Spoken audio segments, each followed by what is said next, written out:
We will see how it shakes out this time around. Picks and bans coming up, no surprises. The Jax is the first ban against Giants, and they take away Betsy's Zed. Yeah, we saw yesterday H2K removed Zed and Ahri from Betsy. So he was playing Lulu mid lane, which is a very different style for him. He's normally the assassin player, and he was put on more utility-focused mid lane, and it worked fairly well because he didn't really do too much in the game itself. Whenever he's been playing Zed and Ahri, he's not been afraid to make the big plays, and it's been working for him because Gambit is a team that allows every player to make the plays. They're there to back you up, and they set it up well so you can go one-on-one if you want to. Absolutely. You can see these target bans coming out. The Nidalee out of Diamond's reach this time around. And so is Pepinero's LeBlanc. We'll see what he goes for when that is not available to him. Yeah, we have seen Ahri a few times with Pepinero. Xerath used to be one of his main picks back in the Challenger series. However, he's not able to have the same kind of like snowbally assassin style on a Xerath. It's going to be way more about the team, and that has not worked out for Giants beforehand. So these two bans from Gambit, I like them. You target the star player, and you say, what are you going to carry on now? How are you going to snowball the game for your team? Well, his next most picked champion is going to be Xerath, but that's a very different kind of champion. Exactly, yeah. I feel like that almost puts them in a position to either innovate a little bit right on the fly here, or they then have to try to play something they could that go Gambit Victor. knows exactly. They could. We have seen today. The Rek'Sai's banned away, so another jungler of Diamonds they're focusing on. But I feel like Gambit is a team you really can't ban out, especially not Diamond Procs. Yeah, he has enough picks. Sejuani has been the go-to once the main picks have been removed. We haven't seen Jarvan from him in a long time, honestly. He played it in the start when they lost a lot of games. Then he stopped playing it. So he doesn't really get affected too much by the nerfs to Jarvan. And instead, they don't even have to first pick a jungler because the two main ones are gone. So there are plenty of options open. Morgana has been a massive pick for both Eddie as a support and, of course, Capuchat as a top laner. But, as you just pointed out on my screen, if you look at the summoners from Capuchat, that's the Hecarim top lane style. No flash. Let's see if he locks it in later. Yes, of course. They have a lot of options on the board. Eddie's been able to play Morgana more or less well. Let's see what Giants do answer with, because they have two picks to them now, and it looks like we may see the Jarvan again. It's fairly standard. It's probably not going to be contested because, as you mentioned, Diamond hasn't really gone back to it. They don't need to take it now, though. The Jarvan? No, not necessarily. I think it's because they want to see more lanes from Gambit as well before they want to maybe try and go for potential counter picks. They do have the last pick as well for them, but there's a bit of a running joke that Frederick only plays Jarvan. We have seen him play all the champions as well, so we know that's not true. But it is really his main pick. A bit like Airwax will always go for, or will often go towards the Jarvan. It's going to be the same for Frederick here. So Giants, by banning Nidalee and Rek'Sai, they set up the Jarvan pick fairly well because the top picks are now gone. But they're not really gaining anything or taking anything away from Gambit's side. Also by taking Corki, it's not really been one of the main picks for Pinoy. So there's a lot of comfort picks still open for Gambit. Very true. And on Gambit's side, well, they're having the Ezreal right now. Betsy did have one game on that. It wasn't quite that effective. First game, yeah. It's true. For Pinoy, on the other hand, I don't believe he's played it. So, I mean, I'm kind of surprised that that's what they would go to if that's what they wanted for an AD carry, but they might switch it up here. They still have plenty of time. Kalista has been one of the go-to picks for Pinoy. Tristana has come in whenever they play Morgana because you got the Black Shield. There we go. You put the Black Shield on the Tristana, and then she can get a few hits on that tower every single time. There's been a tactic from them, and as long as you can survive the early game on it, you can get to the point where you really destroy towers. But instead of a woman riding a bear or Poro, as the skin may be, yeah. Looks like they're going to actually go for the Vi, though. Yeah, exactly. So Diamond Procs takes that. I haven't seen him play it. It has been something that Frederick's picked up a couple of times. Yeah. But, I mean, he can play just about anything in the jungle. I mean, Vi's pretty up there. It's been a pick that's been very popular, like in China, in NA, we've seen it a lot as well, even before the nerfs to Jarvan. So yes, it has been a big pick in other regions. And I quite like getting it, because again you have these Nidalee Rek'Sai ban, and I don't like people picking double AD carry into Vi, because that just sets you up for failure when Vi can just point and click on you as an AD carry, lock you down, and whatever follow-up Gambit is going to have is going to be able to get in and kill the target. Yeah, a little bit of an odd decision, but that is what Giants Gaming is going for. What do they answer with? I mean, if they want to run that Descent to top lane they hovered before, you just put the Morgana support for Eddie, You run via jungle, Lissandra top, and you have a fantastic comp to just dive onto these 280 carries. And if you ever get a lead and the vision control, where you can always find the right engage, and Giants won't be able to team fight you. But on their side, I mean, we mentioned how there's a lot of bans towards Pepinero. Ezreal, a lot more passive in the laning phase. Gotta get to Mana Immune and Trinity Force before we really get to see some action from him. It's not gonna be good, guys. Yeah. Betsy's gonna have to play something different this time, though, because everything he's played so far has actually been taken away. And we've got a Kennen and a Lissandra. Yeah, so Lissandra mid lane, Kennen top. Yeah. For Cabochard. Been one of his main picks as well. Fantastic, insane team fight from Gambit's side. Oh, they've got so much single target lockdown and burst. I mean, it's and AoE, when you look at Kennen too, their team fight is gonna be scary. Crazy amount of CC, crazy amount of damage and dive potential, and there's zero peel at the moment from Giant's side. Yes, okay, Jarvan can maybe Cataclysm a target, but that's not going to help you if they're coming from two different sides. Look, they can just look who can get out of it, though. Exactly, like that's the point here. Everyone can escape except maybe Morgana. And Giants already showed the Annie, so you know there's not going to be like a Jenna or a Lulu. Maybe there could be a Lulu pick for the top lane, but we haven't seen Worley play that one before. He normally likes the more carry style. But if you don't get some sort of peel now for your 280 carries, you will never be able to fight unless you have a million wards placed around whatever objective you're going to, and you can see every single flank option from Gambit side, and you like kite backwards, Iceborne Gauntlet as well, and you just kite, and never allow them to engage. But that requires one mistake from you as a team, and then you get blown up and you lose. Yeah, I feel like the Gnar is the best thing Giants can do in this situation. It gives them a decent front line as well as a decent laning phase, but is it too late here, Deficio? Gambit has It's never too late. Very scary comp. This is true. It's never too late. I mean, this is going to be so hard for Giants to fight against. Yeah, it will. Giants is going to have to be the team to start the fights. Lock in that lock in the Kennen, so he won't be able to get to your backline. Trying to get on Lissandra maybe, so she won't be able to claw in and pick a target. Like, Gambit has so many options of both kiting backwards in their comp and like disengage with the likes of Morgana, even the CC and control coming from Lissandra and obviously Kalista jumping. And they also have the engage on their side. And there's so many squishy members in a back line from Giants here that if they get to those 280 carries, they die instantly. Like, there's nothing they can do. So for Giants here, and it's a thing they have struggled with in the past, playing around vision control is not a thing they'd like to do. They set up a few wards around the dragon and then leave it, and they just walk away.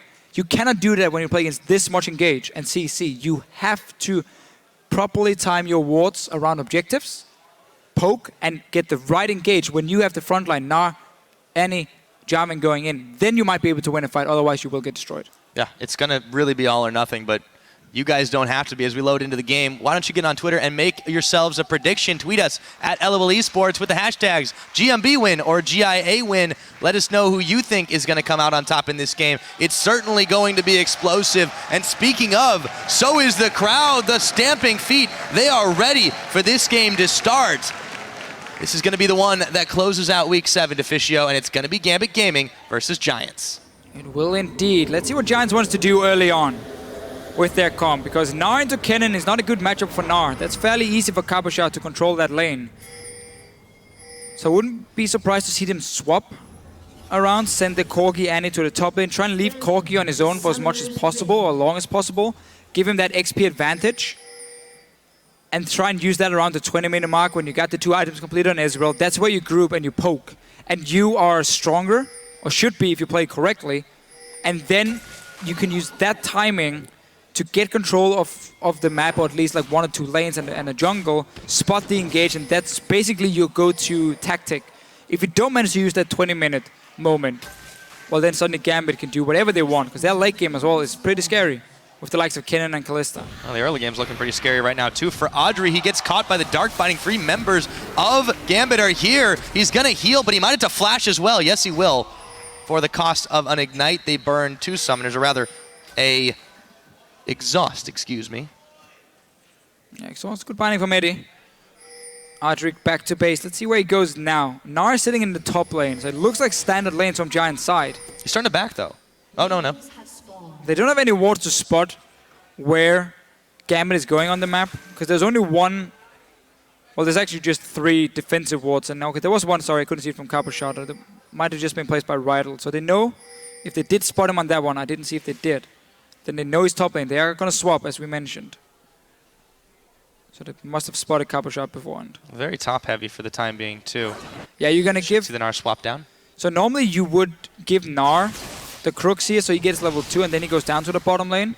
But in this case, because Frederick is starting up in the top side, you deny your own top laner farm now, and he's going to be a level 1 Gnar going down to a lane if he goes there early on, because the lane will be pushing, as you can see, Gambit are doing the camp at level 1, so they're not getting a freeze. So that lane is going to slowly push into the tower. That means Whirlip needs to be ready to go down there, preferably not even using teleport, because that's a bit risky in case you get tower dived. So for now, he's staying with Frederick. Might force him to just teleport down.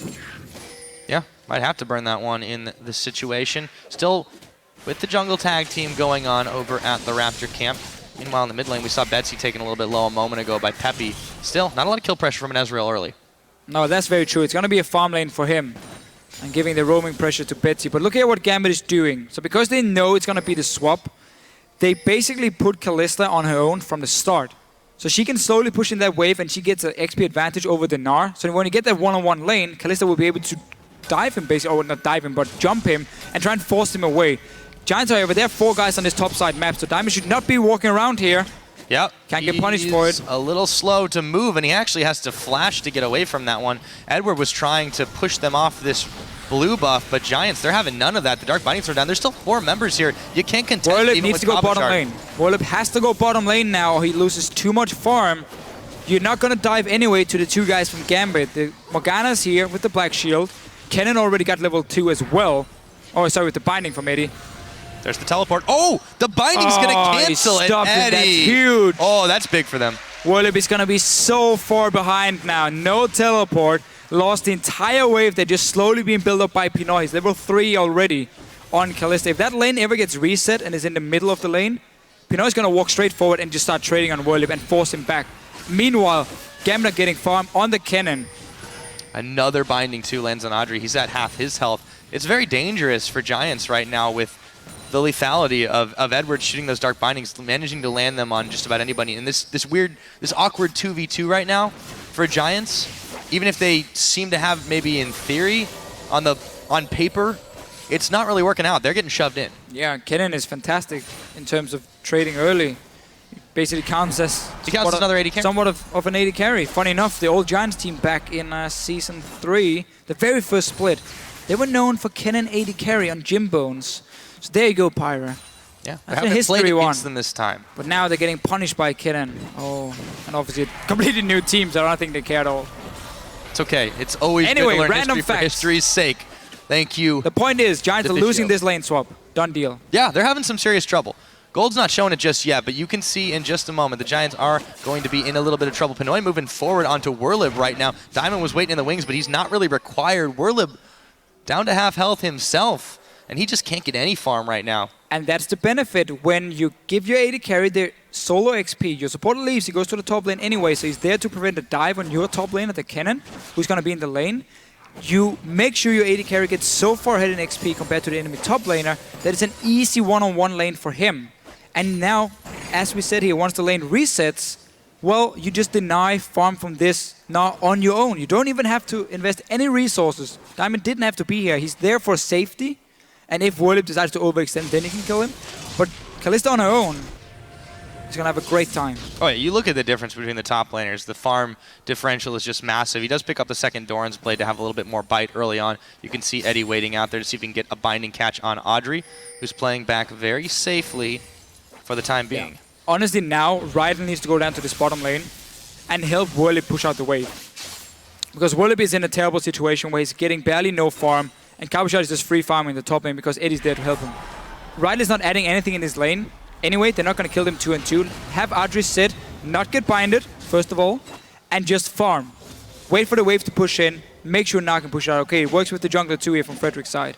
But you need your Corki now to catch up in levels. You need him to get to a point where he gets at least level like 7 or 9, hopefully, by the time you start grouping. Because you can see for Pepinero, he's gone tier first. So he's aiming for tier into Trinity Force, which would be the standard one. Oh, Pinoy, he might be going a little bit too aggressive now. Yeah, although he's still able to leap away. Now Frederick's moving around and he's going to discover it. He's actually keeping on going. He flashes forward and he keeps pushing them back. Yeah, he's totally fine in a 1v2.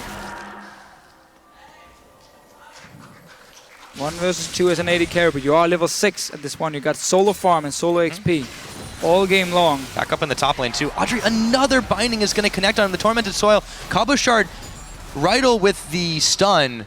kept them from even thinking about that dive. Yeah. Still, it's not looking good for Giants in this early game. Oh, that's the thing. They're not really gaining anything in any of their lanes. Mid lane is a farm fest. Pepenev is winning it, however. Pretty handily on this Ezreal. And as I said before, he's early tier. Normally when you see that, he goes into a Trinity Force before he gets a Mana Immune. And that gives you a like 15-minute moment where you get that Trinity Force, you have a tier for enough mana to poke. And luckily, or hopefully, if your Corki has Trinity Force completed at that point as well, then you put those two guys together and you have a strong core to try and make some plays, but it's so hard to pull off. And it's not like Gambit is liking wave in the mid lane when you just have Alessandro sitting there. And Betsy's obviously not going to move if Giants decide to group there. Yeah, but for the time being, Giants, they're still able to do what they want in the lanes. Let's see if that translates into some further map control. Edward is going to go ahead, throw on the Black Shield to avoid the stun. Clears out the pink ward and throws another one of his own. Meanwhile, Diamond making a trek down to the bottom lane, but so is Rydal. And Edward is there too. This could get bloody. So now Rydal's gone down here because they've swapped it around. Yeah. Not a nice welcome. You're just coming down to your bottom lane, and then the enemy sends their support and jungler to go and kill you instantly. Uh-oh. May have been the wrong neighborhood. The binding not going to connect. Audrey, though, is having to have to immediately Valkyrie out of danger. Gambit still flexing their muscles here in every one of the lanes. You look at that farm differential up in the top. Warlip, yeah. He's so far behind in this situation. He's calling on the help of Frederick, but he's not looking the healthiest either. The only time we saw Giants try and help him was Frederick coming down for a gank when Kalista was already level 6 or level 4 on Jarvan and Gnar. That was not enough. They should have helped him way earlier, push out the wave if they want to give him any chance of getting some farm. So yeah, he's really far behind. He's going for a Hexdrinker first, which is fine into double AP, into a Kennen lane. Oh, did Frederick get it? Frederick did get it. Oops. Not on purpose. Anyway, so the Hexdrinker, yes, it's fine into double AP and into Kennen lane. But for the first team fight, well, you're going to be a lot squishier. And that's just such a problem. I'm not saying Hexdrinker is bad, just that Gnar is so far behind. Yeah, well, and also the rest of the members of Gambit are so far ahead at this point. You can see Pinoy, he's got the level advantage, and he'd already picked up the Bilgewater. He's able to just move around oh so quickly with that attack speed boost he gets. Audrey is having trouble just trying to pick farm while not being harassed. And now that it's going under tower, they're going to be able to pick it up. But still, it's hard to deal with this Kalista the faster it goes. And Pinoy has really proven himself pretty deadly on this champion. I have to remember there was a small change to her where you only get 66% of your attack speed in terms of like your hits when you are moving around. Still making it look like 100. Now Cabochard, he's looking to go 0 to 100. Werlib so low, having to burn his flash. Cabochard going to go forward with it as well. Werlib, can he get away? He's got Meganar nowhere near completing. The Shurikens are taking him down. And just like that, we got first blood at 10 minutes. Possible for him to do anything. Keep in mind as well that Eddie binded him when he was trying to teleport to this bottom lane and get the farm. That was really the first one, and it was such a good move by Eddie. And then the next one where, well, Gnar had already fallen extremely far. This is only going to get worse for him. Dragon now for Gambit. Werlib has to use teleport to pick up the wave. That's a good call. It's only going to get worse for Giants so far. You can see, so many spears sticking out of the Drake. They're popped, and that is going to get picked up thanks to Pinoy. First Dragon of the game going over to Gambit. They have extended a decent bit of gold in the lead as well. And now back to the laning phase that they've been so dominant at. That's a Cutlass as well, so they have very good trading potential. Cutlass is one of the best first items to get on a Kalista in terms of just your early damage with the active as well. I love how Eddie's body zoning this one. He just baits out the stun and throws down the Black Shield in preparation for it, and Pinoy is just perfectly happy, free farming. Alright, so Werlib had to use teleport back to his lane, which means Cabochard has the advantage in terms of global pressure. If there's a fight, then he can just teleport down behind, meaning that suddenly Giants cannot make a play on the bottom side of the map without respecting the likes of a Kennen coming down behind you and killing you. He already sits on a large rod as well. So this gank right here, unless you instantly blow up a target and disengage, then you should expect the Kennen to show up. There's no ward sadly though for Cabochard to teleport on. They didn't see that Jarvan either. Or did they? Throw down the Tormented Soil. There we go. I think they got him before, yeah. He's staying though. But Pinoy and Edward are going to play back safe enough for the time being. They're going to be able to stay safe. Maybe not from the True Shot barrage. The flash. Oh, hello. The Fate's call to pull him away. Eddie. He gets his life saved courtesy of Pinoy. The tower's getting pushed on, but Giants can't find a kill. I like that setup though by Giants here, using the Ezreal ulti from the mid lane together with the Tibbers. That's quite a lot of burst damage onto one target. Sadly, there is a Kalista, and Pinoy were pretty fast. They are pulling in Eddie, keeping him like, now it's not over yet. Keep in mind that teleport from Cabochard. He can come down now. Yes, it can. It looks like that's what they're going to do, and Giants immediately bailing out. The Dark Binding is dodged, but it's still a 3v3 here. Edward's still moving forward, going to back off now. However, this does give some breathing room to Warlib to push in top. And that TP was a bit of a letdown once Eddie didn't manage to connect the binding. We'll have to return to the top lane, but it was a bit of a free one because no dragon, obviously. No chance of Warlib really following him. And Gambit might be able to just push in this tower now if they want. Then there should be a play for Pinoy. Always his first choice on Kalista. Many other players decide for like BT. We have seen standard like in Vintage into Static Shift. I've seen even first build Hurricane. There's been so many different options. The European Kalistas, they prefer Blade first, nearly into every single matchup. And there it is. And there it is. Yeah, I think it definitely works well and suits the style of Pinoy. It's just less overall damage. But it gives you more. But they don't mind when the laning phase is going to sit to this point anyway, so they don't need to take the straight team fights. They still have the lead. In this kind of situation, it's great for Gambit. And they're really able to go anywhere they want on the map for the time being. So they've only got the one tower down, but they're soon to maybe take the bottom one. It's about at half his health. I just checked a moment ago. The one on the top obviously had already evaporated. Cabochard's going to continue to make Warlib's life hard. You just see that CS differential double the level at 13.5. Yeah. What a rough start for Warlib. Cannon in a lane swap and you almost have the same CS as your AD carry. Then you've had a great time. That's for sure for him. Early Outlast obviously also means Cabochard can join the team fights and dive to backline. Now, he might get dove by Frederick. Yep, Frederick, he's going to flag on in and throw down the Cataclysm. Jumps out as well. Frederick really low. Cabochard, is he going to make the 1v2 play? I don't know. Warlib is getting close to Meganar, but he's not there yet. A double kill. Cabochard with the outplay, and Gambit take a tower in mid. It wasn't Cabochard being stuck in that Cataclysm. It was Frederick and Warlib being stuck in there with him. He turns it around. We talked about how fed he was. 1 versus 2. Suddenly mid tower goes down because you see 2 guys in the top lane. Well, you suddenly have a numbers advantage elsewhere. Vi or Diamond came in, got that one. Pepinero though, he wants a kill. Dance around these minions. Yes, the shutdown. So he'll be able to avenge his comrades in arms. However, the mid tower had already fallen. The bottom one very soon to, it looks like, as Pinoy uncontested throws the last spear in it, and it is cooked. Audrey, he could be in trouble too, but he backs away. 5k goal lead at 14, nearly 15 minutes. Gambit aren't letting up either. Oh, Gambit are really showing. They are channeling their inner H2K style. Push your early lead. It's funny that we talked about this yesterday, that they were really more of the biceps rather than the brains in the European LCS, but you know, this is a little bit more variety from them. Clearly, they've kind of been served the game they want on a silver platter here as Frederick is caught on another binding and a whole lot of damage from the Renprox. Bet's looking to possibly finish it off. The Tibbers is going to hit him, but Frederick is going to go down as he swag flags away. It looks like Riot will as well. Gambit, they turn on the heat, and Giants have to get out of the kitchen. Yeah, Giants no longer feel safe in their own jungle, and if they ever walk in there, they will expect, or should expect, Diamond and Betsy to sit ready with the rest of Gambit and just kill them. Just classic control. Once you get these outer turrets, you start taking over the enemy team's jungle, and suddenly they have nowhere to go other than back in their own base and around the base gate and inhibitors if they want to move between lanes. Giants decided not to, got punished for it. That's putting it mildly, I would say, Deficio. So 23 seconds on this next Dragon. Gambit firmly in control of the map around it. Not just there, but pretty much everywhere there aren't Giants turrets. So they should be able to take that one handily, but the Giants, you know, they've got to be able to slow this down a little bit. How can they contest Red buff steal. Oh, it's not going to go. Got the small one. Consolation prize. Some XP at least. Got to take what you can get. Yeah, for sure.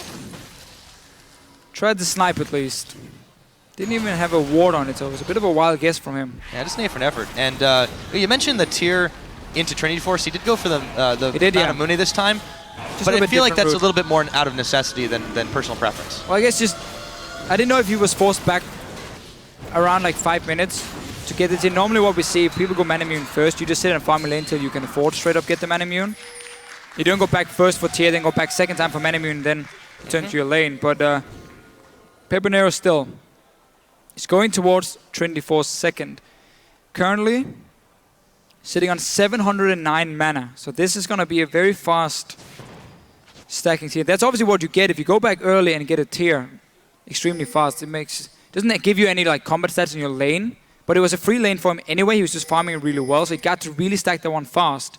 There's going to be a mana immune, or more mana, I should say.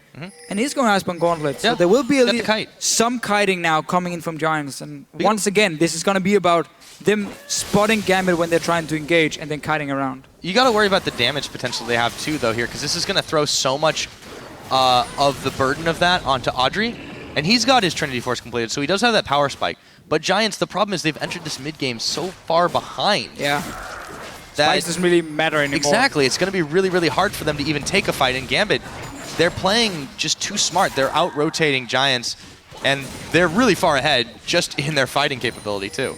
And this is what we've seen so many teams adapt now, is the safe way of pushing your lead is simply by staying in your lanes and push them up. SK does it, HK does it. We saw Copenhagen do it yesterday against Elements. You simply play around, always pressuring every single lane, so you get full information of the enemy team because they're sitting and defending anyway. And then you just slowly ward up the jungle and you can see everything. There's no real risk of you getting caught out unless you overextend completely.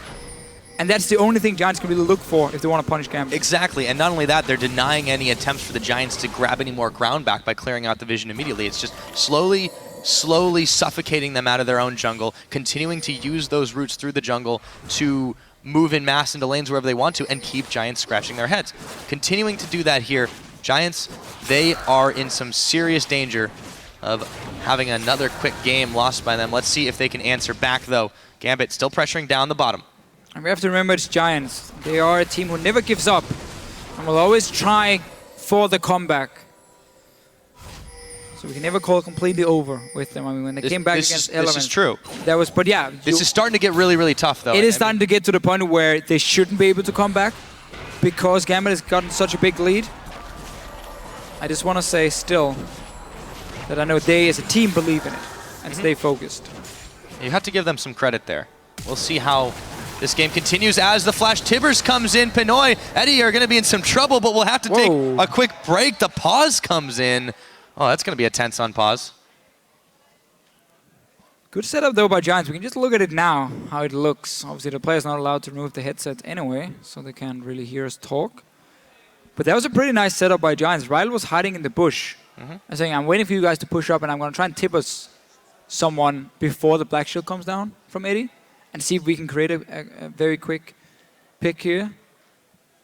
Sadly, once again, the Kalista ulti can't really deny you these picks. Yes, so even if you do manage to get that big catch on the squishy even support, if you stun the guy, you can get just pull him in anyway, because that doesn't affect the Kalista when she's using the ulti. So you can have 200-second stun on Eddie. Well, doesn't matter. Pull him in, throw him out. Yeah, and he's perfectly fine, at least out of harm's way. Speaking of Eddie, see him on the screen there. We'll see what the issue is in just a moment. But yeah, so now you've got the Tibbers down. You've got the Fate's Call also used. I feel like Giants are going to try to have to force the issue, but they don't have a numbers advantage exactly, and since their stun rotation's been blown, it's even 3v3 right now.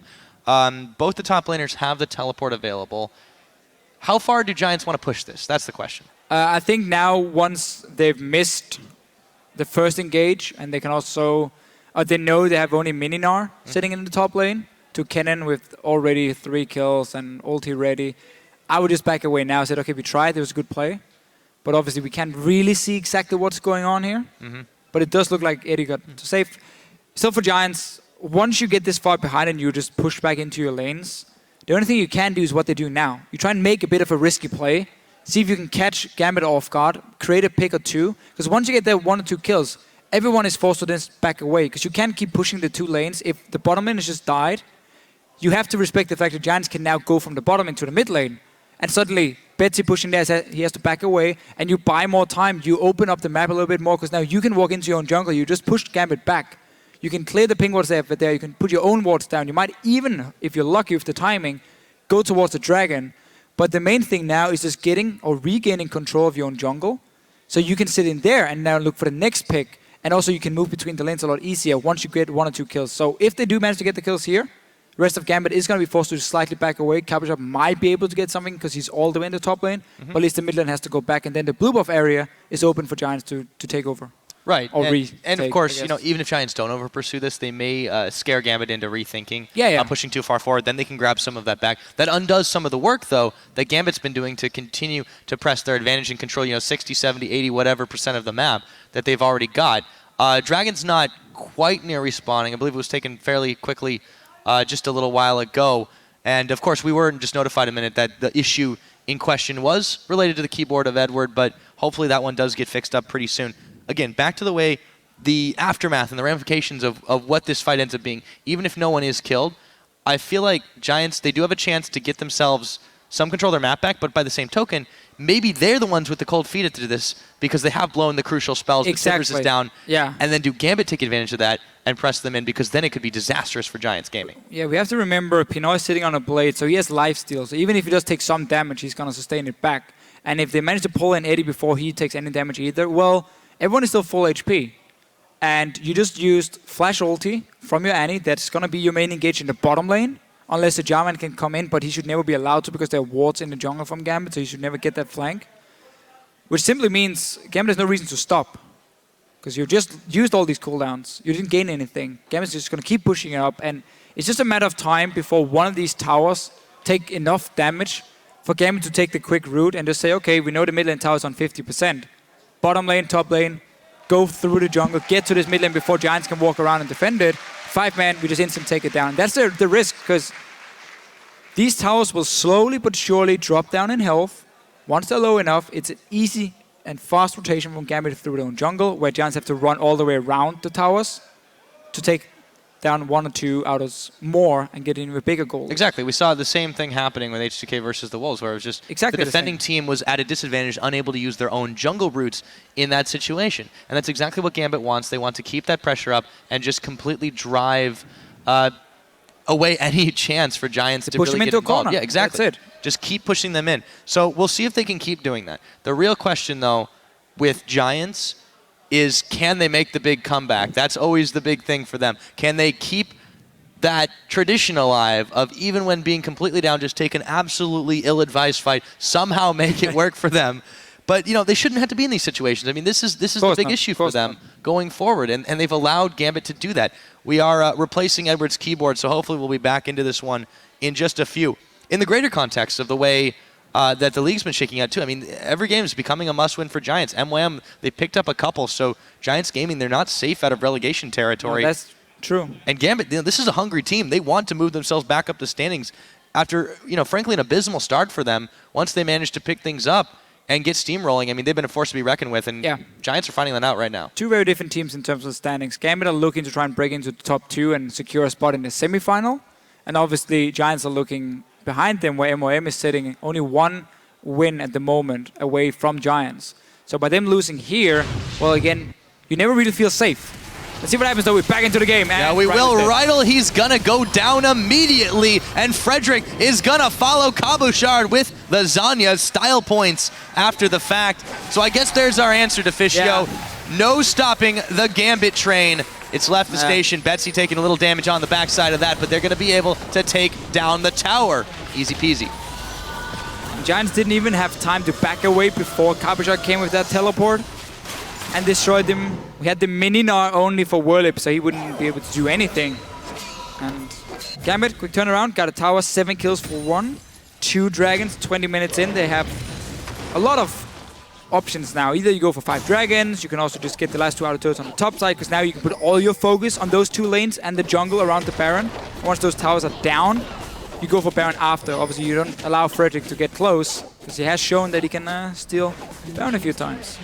Yes, he has proved that, so they shouldn't be too eager to give them a chance to do it this time. Whirlip is going to take the top tower after much effort, I would say. Now he could be in some trouble, though. Cabochard, Edward looking to capture him in a dark binding, but it won't be the case. He does juke it out. Now Giants, they had a trap of their own set up. Cabochard and Edward are going to escape just fine. Giants were expecting Gambit to at least start pushing in the top lane, and that's why they were sitting ready, hoping to create a quick pick and maybe delay this push coming, but otherwise though for Gambit, go back now, slow push the bottom lane, set 4-man in the mid lane, have your cannon pushing the top lane, slowly push him into the tower, go into the jungle, set up all the wards. Obviously Dragon is spawning at 130 as well, so that's going to be a goal for you, because you're already sitting on 2 for 0. Look at how quick they're able to clear out anything. That blue buff never stood a chance. 2-0-2. Benoit is now on this Kalista. Cabochard, 4 kills to his name. He has been a massive force in these fights.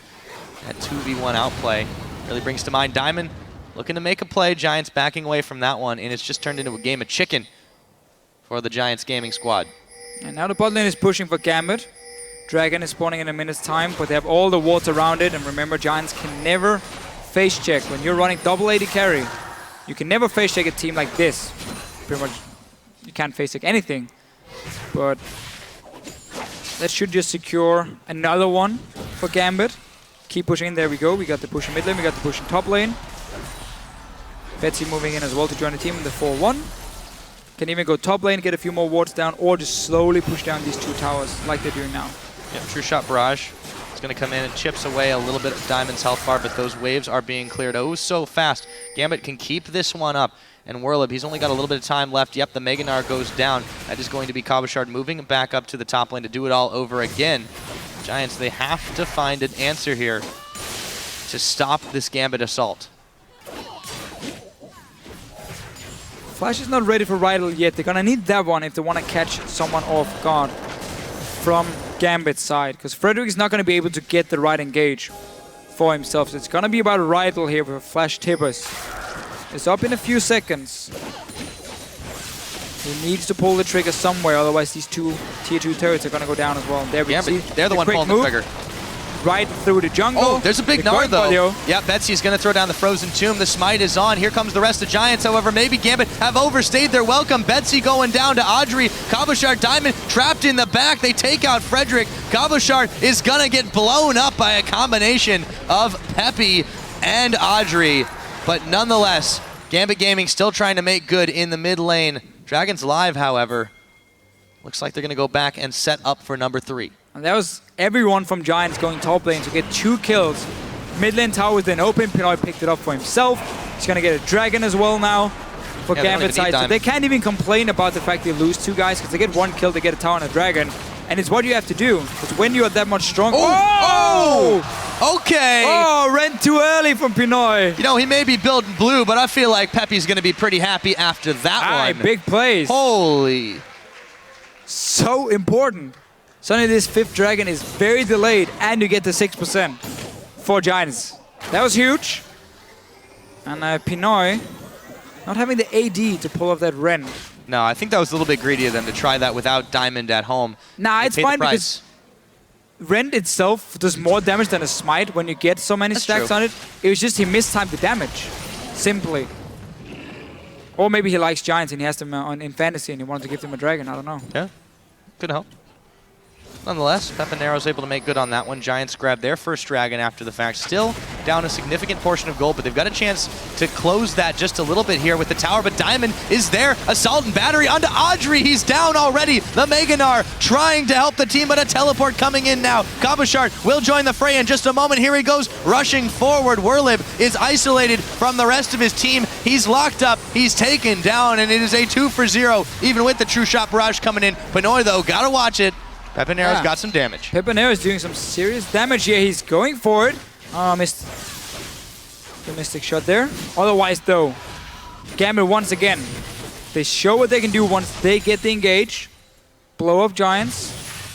Still, with Pepinero poking so much, will get a tower for themselves. So Giants are slowly trying to get back in the game. Tower now, Dragon beforehand, all about Pepinero.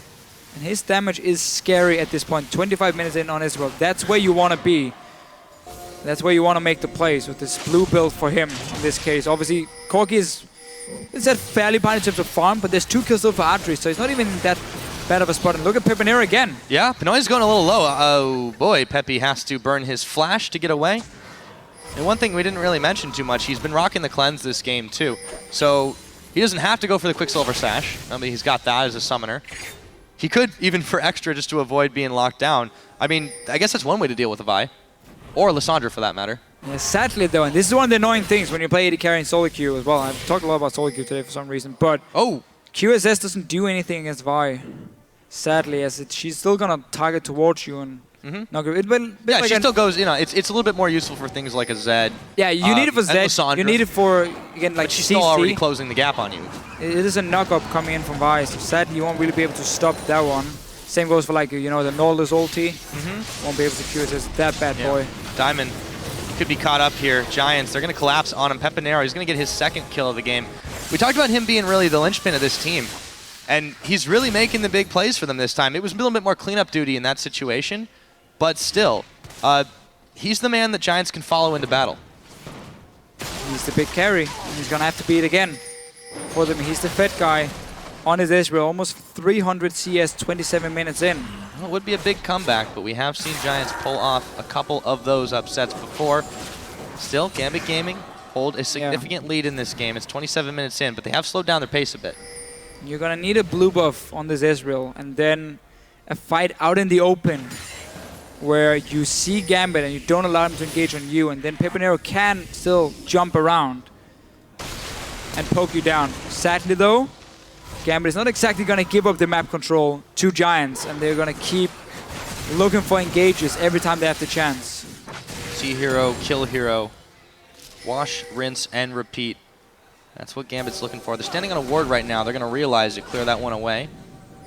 Giants Gaming, though, seen in the last few minutes, they've definitely played a little smarter, more pick-oriented strategies, trying to make sure that Gambit Gaming can't get anything else for free. Dark Binding going to go wide. Peppy pushes Edward back, and they've got the wave with them right now. But no one's going down to deal with Cabochard just yet. He's going to be able to push up at least a little bit. He has no teleport just yet, so Gambit want to wait for that one to be ready. He can just set up the slow push and then walk up towards this Baron here. Giants has teleport ready, meaning Wolip should be back there to push back the wave before it builds up too big. But it's not a slow push by Cabochard. He actually just cleared the wave, so it's not going to be that big of a deal for Giants. They just want to poke. Pepinero is the guy in the front. He got that blue buff now. Can they keep Gambit out in the open? Can he poke them down? Potentially give them the second dragon from there. That's going to be the tactic for Giants. Oh, look at Israel. It's basically what we got to do. What they've got to do indeed. The Ward War is commencing here in and around the Baron pit as Gambit tries to keep Giants Gaming in the dark.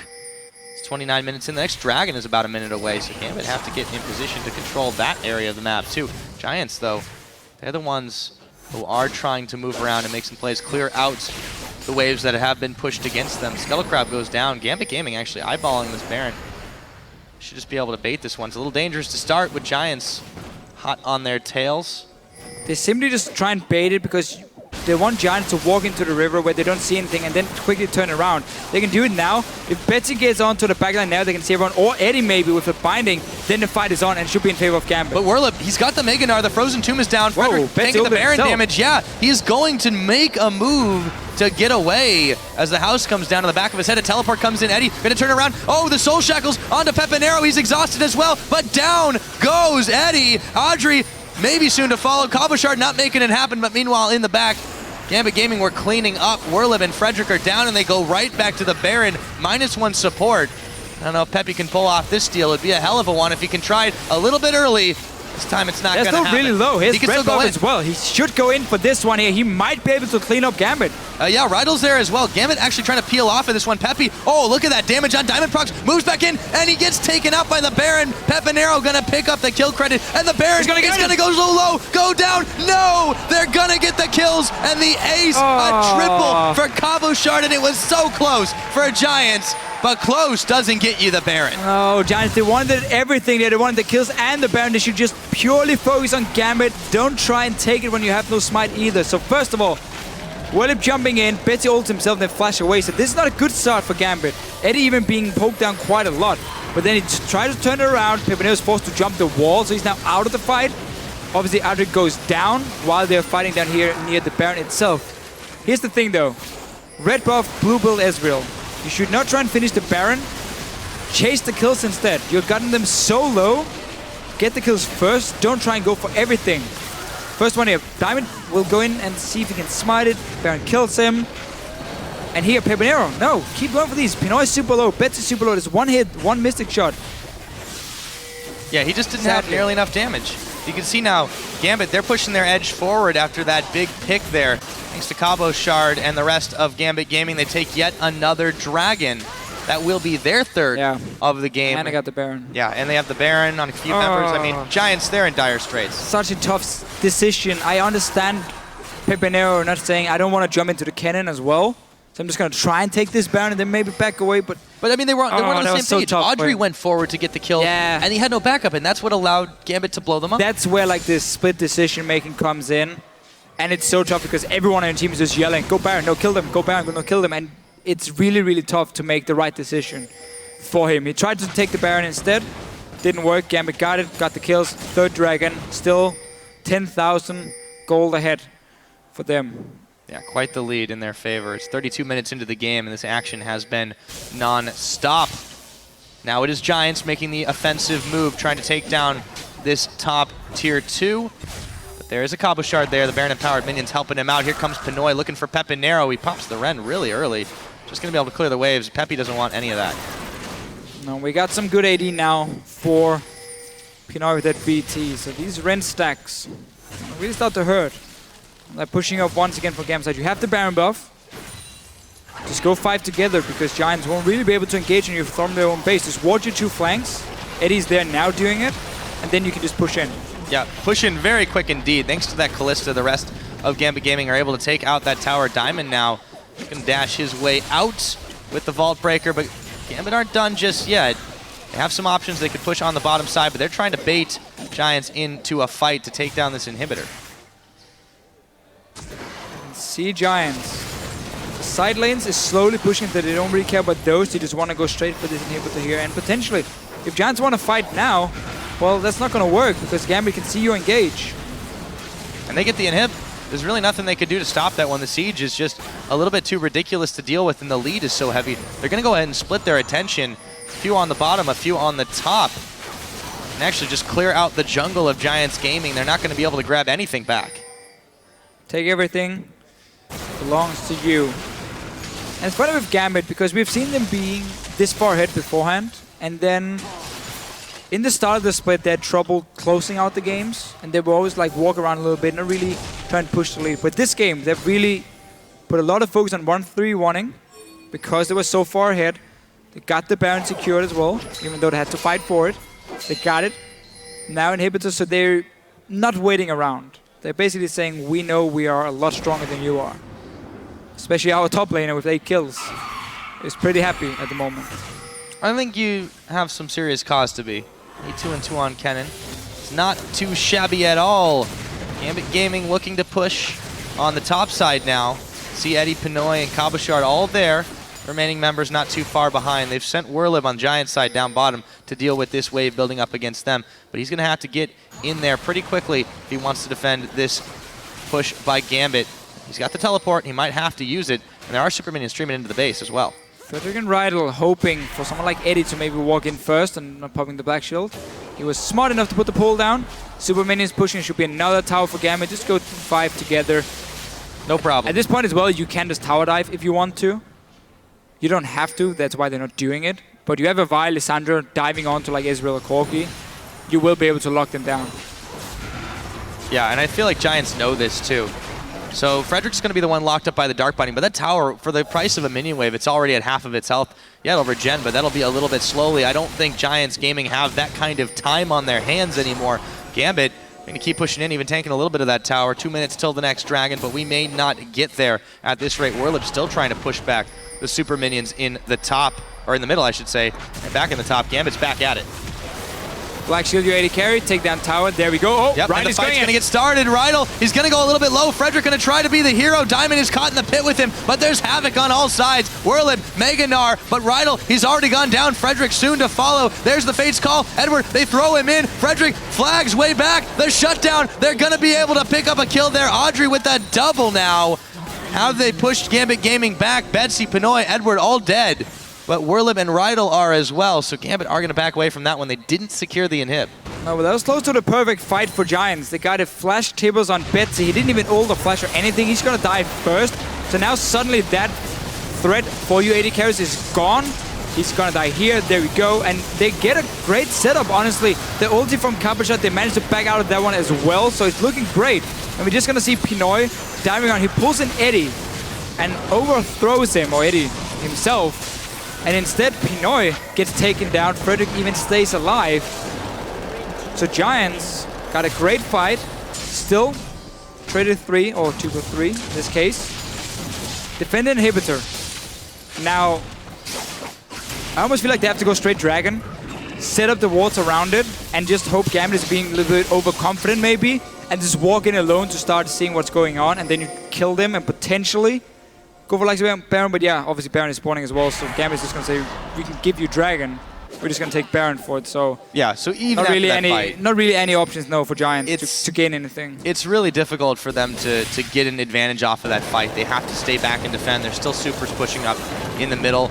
And you saw a couple of them recalling after that. They didn't really have a chance to get in there. They did ward around their jungle in the side of the Dragon, but that's not going to give them anything right now because Gambit, they're the ones occupying the top side. They're more interested in this Baron, as you mentioned.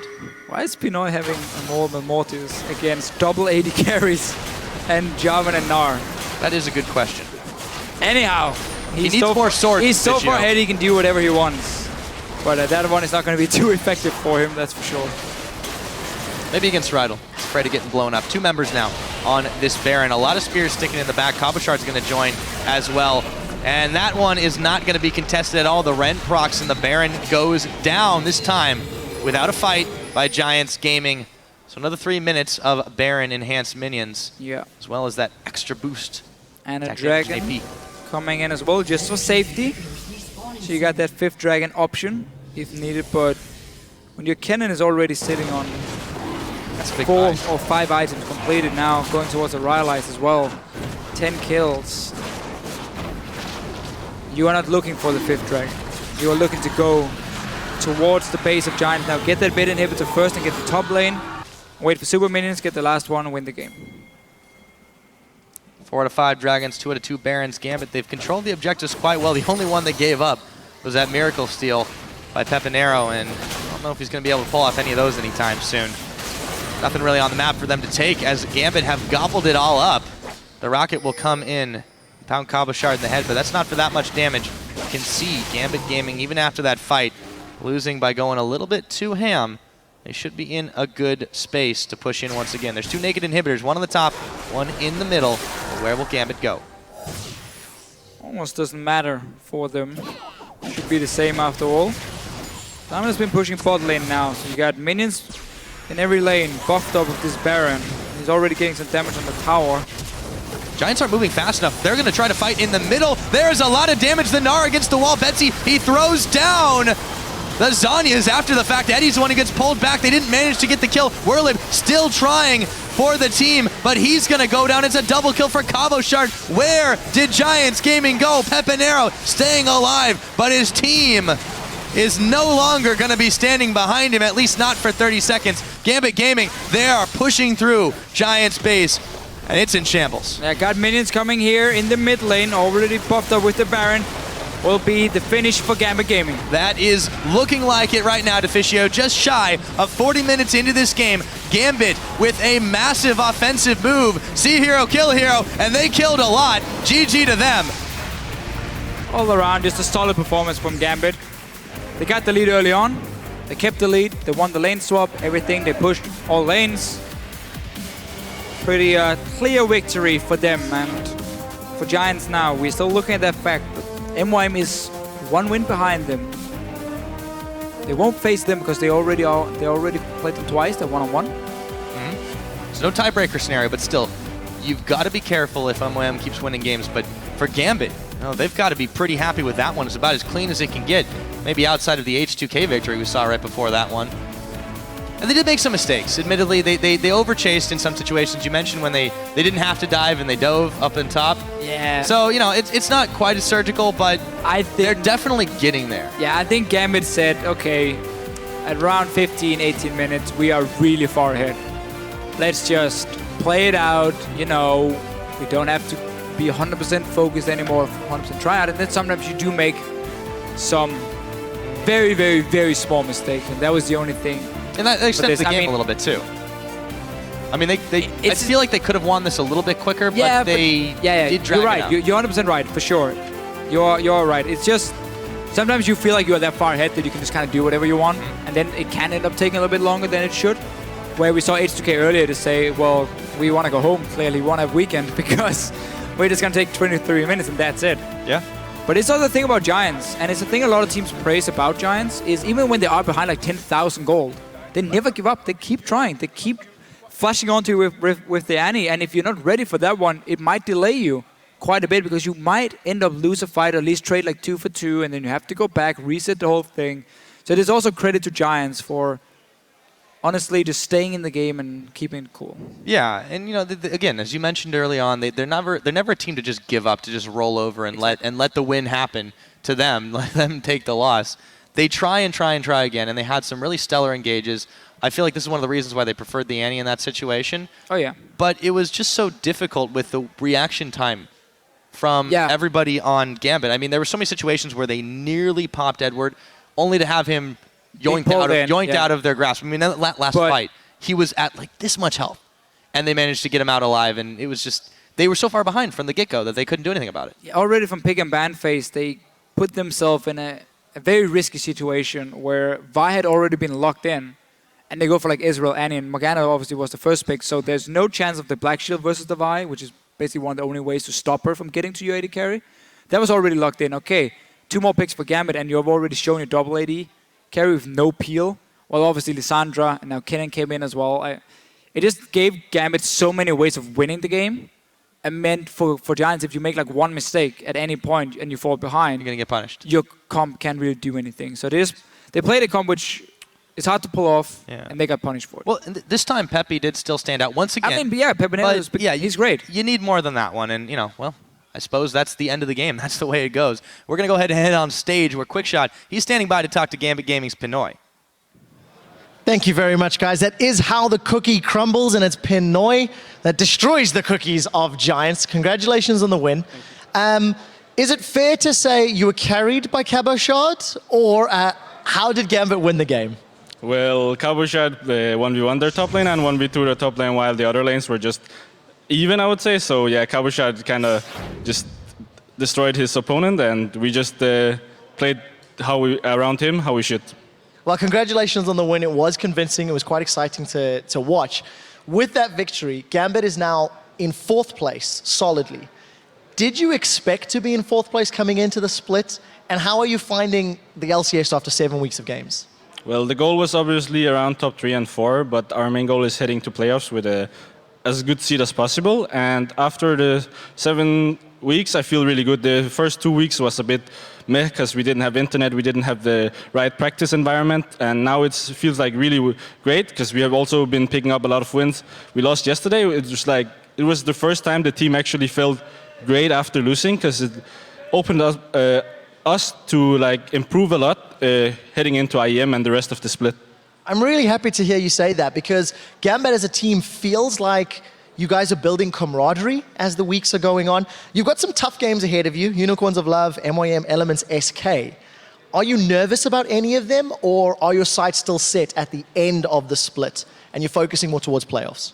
I'm feeling really confident in going into the rest of the games, because we have a really good mood in the team right now, and we all really want to be successful. And of course, our eyes are also towards the playoffs, but we take one match at a time. Now we have IM coming up, then we just go match by match, and then before playoffs we have 1 or 2 weeks off, like in preparation, and then we just go full ham.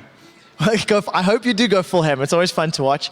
Let's talk a little bit about IEM. You guys are playing CJ Entus in the first round, coming up against Space and Mad Life. I know you've already said you're looking forward to it. I know Eddie's been tweeting that he wants to get some revenge on Mad Life. How do you feel representing Gambit, a team that has historically been phenomenal at the Intel Extreme Masters?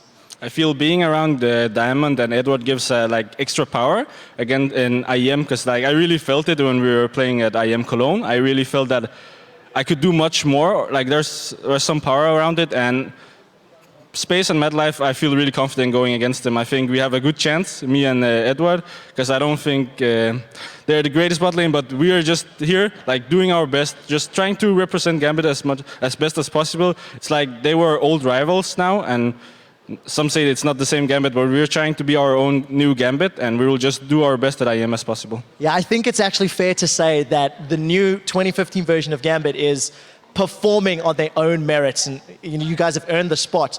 You say you don't think Space and MadLife are the strongest, and you draw power from IEM Cologne. Crepo was talking about your Graves from Cologne, saying when you blow somebody up, you call it a Pinoy. Are you going to go full Pinoy, yes or no, at IEM? I'm going to go full Pinoy, and they're just gonna be unexpected like Doublelift West at IEM Cologne. Well, there you go, ladies and gentlemen. You have it, going full Pinoy. Best of luck. I hope you represent Europe proud. For now, we're going to throw it back over to the analyst desk to wrap up week number 7. Thank you very much, Quickshot. As Amazing said it yesterday, Pinoy Jenkins. We'll see what comes out of this one. Let's talk a little bit about the game. You touched on it actually just beforehand. The lane swap just put Cabochard so far ahead, and a Cabochard on Kennen. You don't want to give him that advantage. Yeah, exactly. What happened basically is that Gambit kind of played for their own blue at some point, and like they lost it due to how like Giants basically invaded, but they were managing to stop the TP. That was a great bind by Morgana, and that basically set up for Cabochard being so far in the lane swap. Now was unable to get the wave from bottom. He was like 50 CS down, then he was forced into the 1v1 again, whereas Cabochard was free farming, equally farmed to the 80 carries. Hence, he was basically trashing his opponent at some point. He was able to pick up 1v1 kill, he was able to pick up a 1v2 kill, which is crazy as a top laner, and he basically set himself up, or Gambit set him up, or more or less even Morgana, which is Edward champion, set him up for that, and it's a great team effort in the end. Yeah, it is. But will it be enough for IEM Katowice next week? This is, of course, Giants, and then yesterday they had a loss in their back pocket as well. What do you think? It depends. It's really about how they can manage to grasp this Gambit IEM spirit again. And if they manage to do that, they have a shot. But it's going to be tough to get out of groups. Yeah, it will be very tough. Their first game versus CJ Ent is also not a easy cookie to. I don't. Yeah. It's like, I have no idea. Well, now that we're officially in the home stretch of the spring split, which is 2 weeks left, let's look at the standings. In first place, you guessed it, is SK Gaming. Right behind them in second are Fnatic and H2K. Gambit is now comfortably in fourth, with the Copenhagen Wolves and the Unicorns of Love tied for fifth. Now, what does that mean for playoffs? With 4 games left for each team, it is still a little too soon to call, but here's what we know. SK Gaming, Fnatic, and now H2K, as you see them there highlighted, they have locked in a spot at the spring playoffs. But the other 3 seats are still up for grabs. Every team, including Meet Your Makers, can still avoid relegation and even make playoffs. But with just 4 games left to play, every win counts. I was actually a little surprised, but even MYM still has a chance to make it in. Full EU LCS, so much on the board in the next 4 weeks. Yeah, definitely. People are always talking about how MYM and Giants have to look behind themselves and like basically have to get out of that last spot, but they still have the option to move up, which is great for them. And if MYM would make it, for example, it would be a great storyline too. Yeah, because they've showed that they can get those wins with their new support coming in there as well. And since the Fantasy LCS ends with the regular season, there are only 2 more weeks to top the standings in your own league. The good news is that Gambit's Cabochard is here to help. After picking up 12 kills, 3 assists, and a triple kill just minutes ago against Giants Gaming, he leads the league in fantasy points for the day with a total of 34. No surprise there. Yeah. That dude killed a lot of people. He certainly did. There were 5 other players stepping up this week, pulling out all the stops with the playoffs inside, earning the title of OP. First one, we got to mention him, Fox, definitely shining the couple of 2 days, 17, 5, 11 in 2 games. Yeah, even when a lot of things went wrong for SK, he was able to pick up the slack and definitely did a great job at performing. Yeah, the second one we want to highlight is Freeze, the 80 carry for the Copenhagen Wolves. 6-3-8 as Kalista in the win versus Elements yesterday, although he got a little too aggressive with his lead, but we love that. That's the way he loves to play. Yeah, that triple kill button basically set up for the whole game and basically allowed themselves to stall for the mid to late game, where they exceed in comparison to Elements. Talking about Elements, our next OP player, even though they didn't manage to get a win on the board, is Froggen. 8-2-2, a 5 KDA as Zed today versus the Unicorns of Love. Might seem strange, but we called him out before the game, and he did step up for his team. He picked that assassin, he dominated his lane opponent, and he tried to set it up. Exactly, he showed what I wanted out of him. He showed the promise to actually be aggressive, actually try to go for the play, and try to be the one that is deciding or like making or breaking the game. And his Zed was superb. He played mechanically perfect in teamfights, but his teammates didn't answer the call this time, which is sad. But in this case, we have to give Froggen the nod because I called him out, and we have to give props where it's due. Yep, absolutely, and props where props are due. Forgiven is in there once again in the OP, and why not? 9 KDA, 457 GPM in 2 games. He's just unstoppable. Yeah, he's always a solid. Like we talk about Dyrus and Oda Amna being solid rocks in the top lane, but Forgiven is basically like a solid rock in the bottom lane. He will always get the farm. He will always be efficient in the mid to late game teamfights, and he's always going to be there. And you always have to account for him. And finally, a support is our last OP, Kasing from H2K. Incredible stat line, but more just the general influence on the team. The guys just said it here. Here on Kasing, probably it's all Kasing. Yeah, no communication needed besides the word Kasing. Because that guy, ever since he came in, he basically made H2K better. I was kind of critical at first when I saw him, because I thought it was just like a fluke, but it's 8 wins in a row is no fluke anymore. Nope, absolutely not. Fantastic there by H2K. But of an OP5, there can only be one MVP. With 17 kills, 11 assists, and a KDA of 5.6 in 2 days, our most valuable player for Week 7 of the Spring Split is SK Gaming's Fox. Again, credit where credit is due. He had a slow start to the season. He wouldn't always be the absolute carry because Forgiven would be there, but these 2 days, he was great. Yeah, exactly. His whole team was struggling. They were unable to have any kind of early game control in the first game they played this week. But Fox, due to his superb LeBlanc and basically superb team fighting, he was able to pick up the slack, basically set up his team for kills, give Forgiven maybe a couple of nods, basically give him free farm, allow him to his pressure on the bottom side of the map, and basically allow his team to come back into the game, which is something people didn't expect out of Fox because they were always critical where they thought of SK as a 2-threat, 3-threat team, but not a 4-threat team, which Fox brings to the table. Yeah, looking super scary. Congrats on Fox for that MVP. And with things wrapped up here in Berlin, Week 7 of the LCS will continue in North America tomorrow with Team Dignitas versus Coast. Then it's Gravity versus Counterlogic Gaming, and later on in the day, Team Impulse will face Cloud9. That action all starts at 9 p.m. Central European Time. That is noon Pacific. Now, meanwhile, we'll be dark here in Berlin next week as myself, Deficio, and Quickshot travel to Poland for the 2015 Intel Extreme Masters World Championship in Katowice, which runs from March 12th through the 15th. Super excited for that one. And meanwhile, the European LCS will continue in 2 weeks on March 19th back here in Berlin as Elements faces H2K Gaming. The Copenhagen Wolves will take on the Unicorns of Love in a battle for 5th place, and Roccat will take on the 2nd place Fnatic. Yeah, every game is going to count. We have CW still basically evening up on the 5th place. They still have to secure that playoff spot, and every team, as we said already, they still have the chance to move up, and it's going to be quite interesting to see. Yeah, such an interesting couple of weeks coming up. That all starts at 6 p.m. Central European Time, and until Daylight Savings Time in Germany catches up to you folks stateside, 10 a.m. Pacific. With Week 7 of the book on the books and just 10 games left in the Spring Split, that's all from us. Until next time, I'd like to extend our thanks to Amazing for joining us on the desk once again. Best of luck in the Challenger Series. Maybe we'll see you on stage in the Summer Split. Maybe. Okay, we'll keep it a maybe. We will see. And of course, on behalf of myself and the entire European LCS team, thank you for tuning in, and we'll see you back here soon.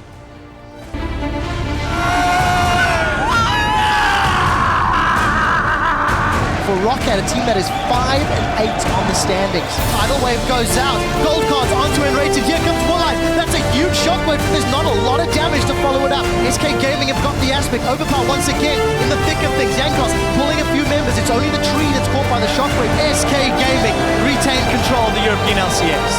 Froggen has found Bardags.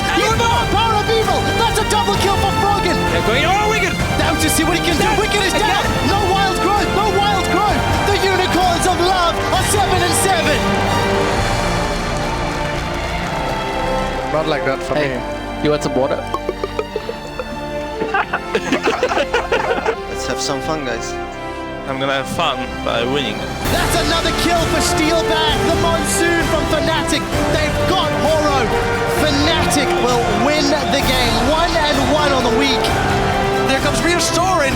health bar. Where did it go? Looks like it's going to be going down the frozen tomb. This looks to be the final fight. The Timbers comes out. H2K steamroll over the Copenhagen Wolves.